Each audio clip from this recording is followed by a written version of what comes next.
Hi అండి. SVL digital నాలెడ్జ్‌కి స్వాగతం.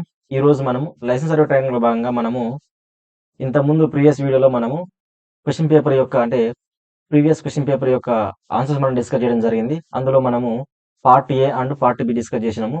So, ఇప్పుడు ఈ వీడియోలో మనము పార్ట్ సి మనం డిస్కస్ చేద్దాం. సో, పార్ట్ సిలో మనకి మొత్తము 7 క్వెషన్స్ ఉంటాయి. సో, ఆ 7 క్వెషన్స్ అందులో మనకి ఒకటి మాత్రమే చాయిస్ కింద రావడం జరుగుతుంది.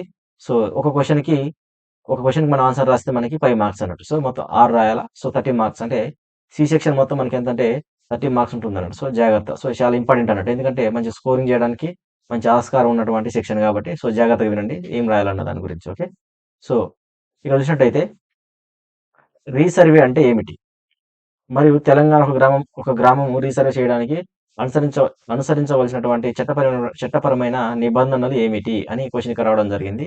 సో, ఇదన్నట్టు. సో, ఇక్కడ మనం చూసినట్టయితే రీసర్వే అంటే ఏందంటే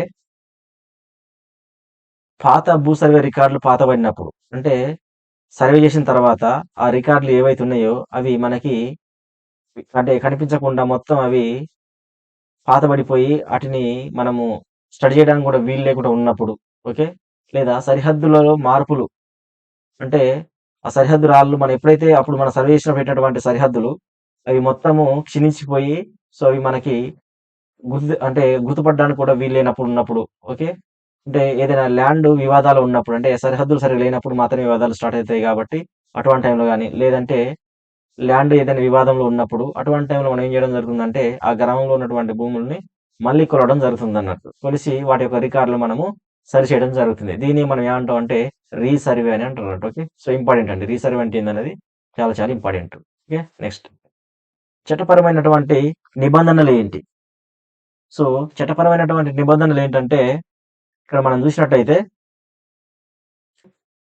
Telangana survey land revenue act 1370 ప్రకారం మనము రీసర్వే చేయడం జరుగుతుంది తెలంగాణలో. అదే మనకి ఏపీలోనైతే ఆంధ్రప్రదేశ్‌లో అయితేనేమో సర్వే అండ్ బౌండరీ యాక్ట్ 1923 ప్రకారం మనము రీసర్వే అనేది చేయడం జరుగుతుందన్నట్టు. ఓకే.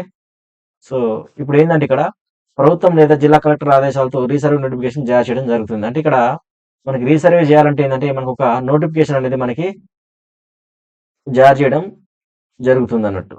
అదెవరంటే జిల్లా కలెక్టర్ లేదంటే ప్రభుత్వం గాని.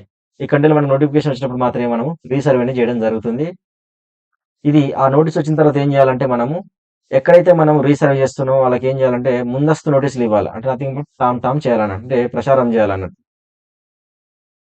అప్పుడేం చేస్తారంటే అలా చేసిన తర్వాత సర్వే అధికారులొచ్చేసి అక్కడ కొలతలు అంటే మెజర్‌మెంట్స్ కొలిచిన తర్వాత వాటిని రికార్డులు సరి చేయడం జరుగుతుంది. అలా సరి చేసిన తర్వాత ఏమైనా అభ్యంతరాలుంటే ఆ ప్రజల నుండి స్వీకరించిన తర్వాత చివరికి తుది రికార్డులు అంటే ఆర్ఓఆర్ అంటే ఏందంటే రికార్డ్స్ ఆఫ్ రైట్స్.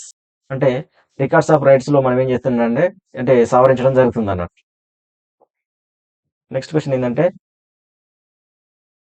తెలంగాణ రాష్ట్రంలో పట్టా భూమి సబ్ డివిజన్ నిర్వహణ విధానాన్ని వివరించండి మరియు ప్రస్తుత వ్యవస్థలో రైతులకు ఇది ఎలా ఉపయోగపడుతుంది? ఇవన్నీ జనరల్ క్వెషన్‌లండి. ఇది కూడా జనరల్ క్వెషనే ఇది.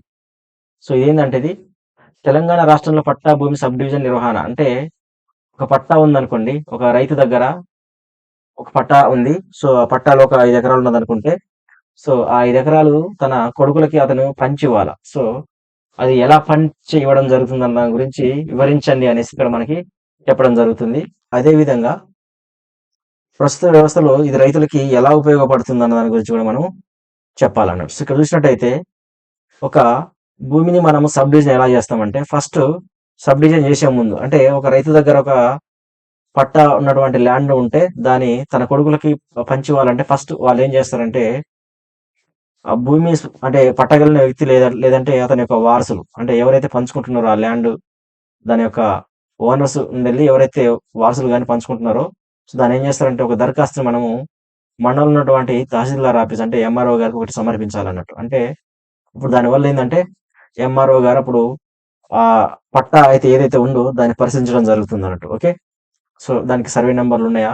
లేకపోతే అది జెన్యూనేనా కాదా అన్నది వాళ్ళు వాళ్ళు పరిశీలించడం జరుగుతుంది.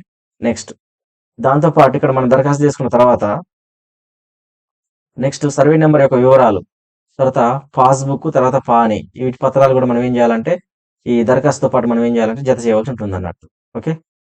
అడంగల్ అనేది ఏంటంటే పాని. కాకపోతే ఇది అడంగల్ అనే వర్డ్ ఎక్కడ వాడతామంటే మనం దీన్ని ఏపీలో వాడడం జరుగుతుంది, ఆంధ్రప్రదేశ్లో. ఓకే. అప్పుడు మనం దరఖాస్తు పెట్టుకున్న తర్వాత సర్వేలు ఏం చేస్తారంటే భూమిలోకి వచ్చి మన యొక్క పొలంని కొలవడం జరుగుతుంది అన్నట్టు. కొలిసేసి దాన్ని సబ్ డివిజన్ చేయడం జరుగుతుంది అన్నట్టు. అప్పుడు అంటే ఎన్ని భాగాలు కావాలో అన్ని భాగాలకు మనకి విభజించేసి దాని యొక్క మ్యాప్ అంటే ఒక ఫీల్డ్ మనము ఏదైతే మనం సర్వే చేసినామో దాని యొక్క స్కెచ్ చేసేసి దాని యొక్క డ్రాయింగ్ నథింగ్ బట్ ఒక ప్లాట్ చేయడం జరుగుతుంది అన్నట్టు. ఓకే. ఆ తర్వాత మళ్ళీ తహసీల్దార్ ఏం చేస్తారంటే దాన్ని పరిశీలించడం జరుగుతుంది. అలా పరిశీలించిన దాన్ని కొత్త సబ్ డివిజన్లుగా వాళ్ళు ఏం చేస్తారంటే కేటాయించడం జరుగుతుంది అంటే ఏదైతే సర్వే జరిగిందో ఆ సబ్ డివిజన్లు వాటికి సబ్ డివిజన్ నెంబర్స్ మనము వాళ్ళు ఏం చేస్తారంటే కేటాయించడం జరుగుతుంది అన్నట్టు. ఓకే. ఇలా చేసిన తర్వాత pani and records of rights లో మనం ఏం చేయాలంటే మార్పులు చేయాలన్నట్టు. సో ఈ విధంగా వచ్చినటువంటి ఏదైతే దరఖాస్తు ఉందో దాన్ని మనము సబ్ డివిజన్ చేసేసి దానికి కొత్త సబ్ డివిజన్ నెంబర్స్ మనం కేటాయించడం జరుగుతుంది అన్నట్టు. సో ఇది ఏ విధంగా మనకు ఉపయోగపడుతుంది అంటే ఇలా చేయడం వల్ల మనకి ఉపయోగం ఏంటంటే ఇక్కడ చూసినట్టయితే ఇక్కడ ఉపయోగాలు అడిగింది కాబట్టి ఫస్ట్ వారసత్వం లేదా విక్రయం ద్వారా భూమి విభజన స్పష్టంగా నమోదవుతుంది. అంటే ఎంతమంది పంచుకుంటున్నారు, అది ఏ ల్యాండ్ పంచుకుంటున్నారు, ఒకవేళ అమ్మాలనుకున్నా కానీ ఎవరి దగ్గర నుండి ల్యాండ్ కొన్నారు అన్న దాని గురించి ఒక స్పష్టత మనకి రావడం జరుగుతుంది. అదేవిధంగా భూమిపై హక్కులు స్పష్టమైన అంటే స్పష్టం అవుతాయి అన్నట్టు ఖచ్చితంగా. అంటే దీనివల్ల ఏంటంటే ఆ భూమిపై ఎవరికి హక్కు ఉన్నది అనేది తెలియడం జరుగుతుంది. వివాదాలు కూడా చాలా తగ్గుతాయి అన్నట్టు. నెక్స్ట్ ఇక్కడ చూసినట్టయితే రుణాలు, పంటల ఇన్సూరెన్స్ అంటే మనము పంట రుణాలు తీసుకుంటా ఉంటాం కదా. సో అటువంటప్పుడు మనకి చాలా సులభతరం అయిపోతుంది అన్నట్టు. మన యొక్క ల్యాండ్ మన పేరు మీద ఉన్నప్పుడు మనము రుణాలు తీసుకోవడానికి చాలా ఉపయోగపడుతుంది అన్నట్టు. నెక్స్ట్ ఏంటంటే డిజిటల్ రికార్డులు అందుబాటులో చేయడానికి కూడా చాలా పారదర్శకతగా పెరుగుతుంది అన్నట్టు. సో ఈ విధంగా మనం రాయాలండి క్వశ్చన్. ఓకే. నెక్స్ట్ మండల స్థాయి నిర్వహణ పనిలో లైసెన్స్ సర్వేయర్ల ప్రధాన విధులు ఏమిటి అని అడుగుతున్నారు ఇక్కడ. ఇది కూడా జనరల్ క్వశ్చన్ ఇది. సో ఇది ఇంపార్టెంట్ క్వశ్చన్ అండి, మళ్ళీ వచ్చినా రావచ్చు. సో అప్పుడు దీనికి ఆన్సర్ ఏం చేయాలంటే భూమిని సబ్ డివిజన్ చేయడం జరుగుతుంది. అంటే మనకి ఏదన్నా ల్యాండ్ ఉన్నదనుకో ఆ ల్యాండ్ ఎవరన్నా పట్టాని భాగాలు చేయాలని వచ్చారనుకో అప్పుడు మనం ఏం చేయడం జరుగుతుంది, దీన్ని సబ్ డివిజన్ చేయడం జరుగుతుంది అన్నట్టు. ఓకే. నెక్స్ట్ దాని వారసత్వం కానీ అమ్మకాలు వంటి సందర్భాల్లో కొలతలు చేయడం. అంటే వారసత్వం అంటే ఎవరికైతే వచ్చారో అంటే అది ఎక్కడి నుండి వెళ్ళి ఫర్ ఎగ్జాంపుల్ ఒక తండ్రి నుండి వెళ్ళి తన పిల్లలకి ఇవ్వాలనుకున్నాం అనుకో ల్యాండ్. సో సమభాగాలు చేయాలి కాబట్టి అలా వారసత్వంగా మనం ఏం చేయాలంటే పంచడం జరుగుతుంది అన్నట్టు. ఓకే. అదేవిధంగా అమ్మకాలు అంటే ఎవరన్నా ల్యాండ్ అమ్మినా గానీ సో ఆ ల్యాండ్ ఎంత అమ్మిన అన్న దాని గురించి కూడా ఈ లైసెన్స్ సర్వేలు ఏం చేస్తారంటే వెళ్ళేసి అక్కడ కొలిసేసి అక్కడ ల్యాండ్ ఎంత ఉన్నది, ఎంత అమ్మారు, సో దాన్ని బట్టి ఇంకా ఎంత ల్యాండ్ బ్యాలెన్స్ ఉన్న దాని గురించి ఇక్కడ సర్వే చేసి వివరించడం జరుగుతుంది అన్నట్టు ఇది. ఓకే. నెక్స్ట్ పట్టా నాన్ పట్టా భూముల సరిహద్దులు గుర్తించడం. ఇప్పుడు లైసెన్స్ సర్వేయర్లు ఏం చేస్తారంటే ఇప్పుడు ఏదైతే పట్టా ఉందో ఫర్ ఎగ్జాంపుల్ ఎక్కడన్నా ఒక రైతు వచ్చేసి తన పట్టా ల్యాండ్ చూపెడతాడు. ఓకే. దాంతో పాటు పట్టా లేని ల్యాండ్ కూడా ఏదైనా ఉన్నదనుకో పక్కన దాన్ని కబ్జా పెట్టిండు అనుకోండి. సో అప్పుడు అతను ఏం చేస్తాడంటే అది కూడా పట్టా కావాలనేసి అతను ఏదైనా దరఖాస్తు లాంటిది పెట్టుకుంటే అప్పుడు మన లైసెన్స్ సర్వేలు ఏం చేస్తారంటే అక్కడికి వెళ్ళేసి ఏది పట్టా ఉన్నది ఏది పట్టా లేదన్నది మనము వెళ్ళి గుర్తించడం జరుగుతుంది అన్నట్టు. సో దీనివల్ల మనకి ఏంటంటే స్పష్టత రావడం జరుగుతుంది అన్నట్టు. అక్రమాలు కూడా ఆపడానికి అవకాశం ఉంటుంది. నెక్స్ట్ రైతులు దరఖాస్తులపై ఫీల్డ్ స్కెచ్లు తయారు చేయడం. అంటే ఎవరైనా రైతులు తమ యొక్క ల్యాండ్ యొక్క మ్యాప్ కావాలడినప్పుడు ఈ లైసెన్స్ సర్వేలు ఏం చేస్తారంటే దాని యొక్క స్కెచ్ చేసి ఇవ్వడం జరుగుతుంది అన్నట్టు. ఓకే. నెక్స్ట్ సర్వే రికార్డులు నవీకరించడంలో మండల సర్వేల అధికారులు సహకరిస్తారు. అంటే ఇప్పుడు సర్వే రికార్డులను మెయింటైన్ చేయాలంటే ఇప్పుడు ఒకరి వల్ల కావు కాబట్టి సో మండల సర్వేకి సపోర్టింగ్ గా ఉండడం జరుగుతుంది అన్నట్టు. ఎవరు ఈ లైసెన్స్ సర్వేలు అందరూ మండల సర్వేకి సపోర్టింగ్ గా ఉండడం జరుగుతుంది అంటే ఇది. ఓకే. నెక్స్ట్ ఇక్కడ భూవిధాల పరిష్కారానికి సాంకేతిక ఆధారాలు అందించడం. అంటే భూవిధాల పరిష్కారానికి అంటే ఏంటంటే ల్యాండ్లు మెజర్మెంట్ చేయడంలో మనము